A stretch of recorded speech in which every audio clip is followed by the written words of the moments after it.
गोदान हिंदी साहित्य के प्रतिष्ठित लेखक मुंशी प्रेमचंद द्वारा लिखित एक महत्वपूर्ण उपन्यास है जो भारतीय ग्रामीण जीवन की सजीव और यथार्थवादी तस्वीर प्रस्तुत करता है। इस उपन्यास का प्रकाशन 1936 में हुआ था और इसे प्रेमचंद का अंतिम और सबसे महत्वपूर्ण उपन्यास माना जाता है। गोदान भारतीय समाज, विशेषकर ग्रामीण समाज की समस्याओं, विषमताओं और जीवन संघर्षों का एक गहरा चित्रण है। इस उपन्यास के माध्यम से प्रेमचंद ने न केवल सामाजिक, आर्थिक और राजनीतिक मुद्दों को उठाया, बल्कि मानव जीवन के विभिन्न पहलुओं को भी बहुत ही सजीवता और सरलता के साथ प्रस्तुत किया। गोदान की कहानी मुख्यतः होरी महतो और उसके परिवार के इर्द गिर्द घूमती है। होरी एक गरीब किसान है जिसकी जीवन की सबसे बड़ी इच्छा एक गाय प्राप्त करना है, जिसे वह अपने लिए सौभाग्य का प्रतीक मानता है।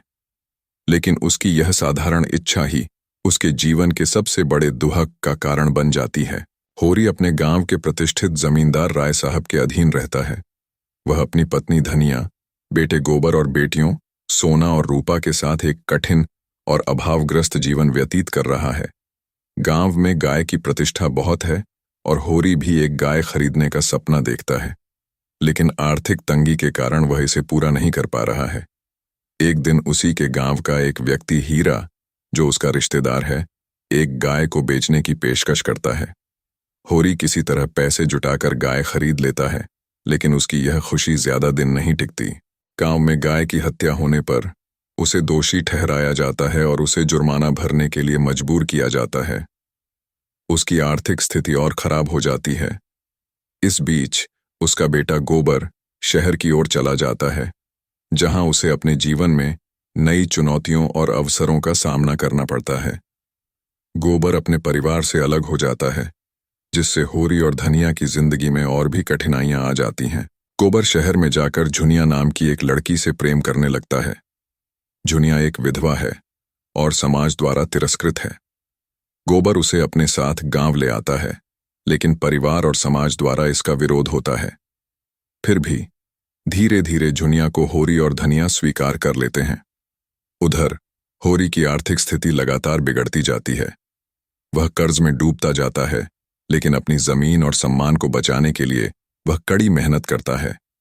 गांव के साहूकार और महाजन उसकी इस दशा का फायदा उठाते हैं और उसे और कर्ज में धकेलते हैं। अंततः अत्यधिक शारीरिक और मानसिक तनाव के कारण होरी की मृत्यु हो जाती है। होरी की मृत्यु के बाद उसकी पत्नी धनिया को भी आर्थिक कठिनाइयों का सामना करना पड़ता है, लेकिन वह साहसपूर्वक अपने परिवार को संभालती है। अंत में होरी के अंतिम संस्कार के लिए भी धनिया को अपने गहने बेचने पड़ते हैं।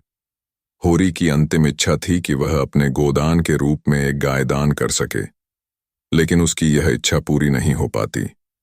इस प्रकार गोदान का अंत होता है, जो भारतीय ग्रामीण जीवन की एक करुण कथा प्रस्तुत करता है।